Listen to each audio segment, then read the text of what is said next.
Next 9 news में आपका बहुत बहुत स्वागत है। मैं हूं आपके साथ अबरारुल हक रहमान। झारखंड में कांग्रेस के 3 विधायकों को जब एक तरीके से पकड़ा गया था और पश्चिम बंगाल में जो गिरफ्तारी हुई थी, उस गिरफ्तारी के बाद से लगातार झारखंड की सियासत में एक सियासी तूफान देखने को मिला था।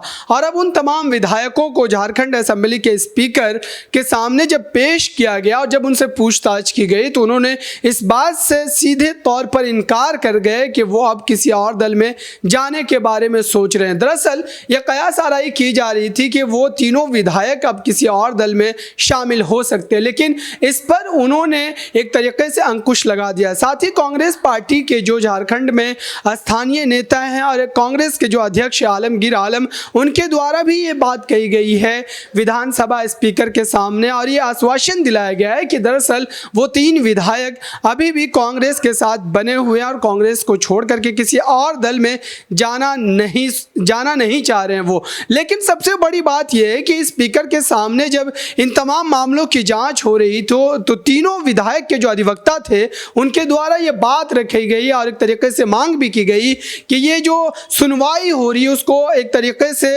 आमने सामने किया जाए, क्योंकि जिस तरीके से सुनवाई हो रही है उसमें सही ढंग से तमाम जो सबूत है वो प्रस्तुत नहीं किए जा सकते। लेकिन अब इस मामले में जो स्पीकर के असेंबली के स्पीकर है उन्होंने इस बात पर अभी तक कोई जवाब नहीं दिया और साथ ही इस मामले को 3 हफ्तों तक के लिए टाल दिया गया है। देखते हैं झारखंड की सियासत में इन तीनों विधायकों पर जो एक तरीके से विधानसभा की सदस्यता को लेकर के जो तलवार लटकी हुई है उस पर कब तक फैसला आ पाता है और क्या इस फैसले के आने के बाद झारखंड की सियासत में एक नया भूचाल देखने को मिलेगा, क्योंकि लगातार भारतीय जनता पार्टी की ओर से भी इस सरकार को अस्थिर करने के तमाम प्रयास किए जा रहे हैं। फिलहाल झारखंड की सियासत से एक खास अपडेट आप लोगों के लिए थी। इस रिपोर्ट में बस इतना ही। दीजिए मुझे इजाजत। धन्यवाद।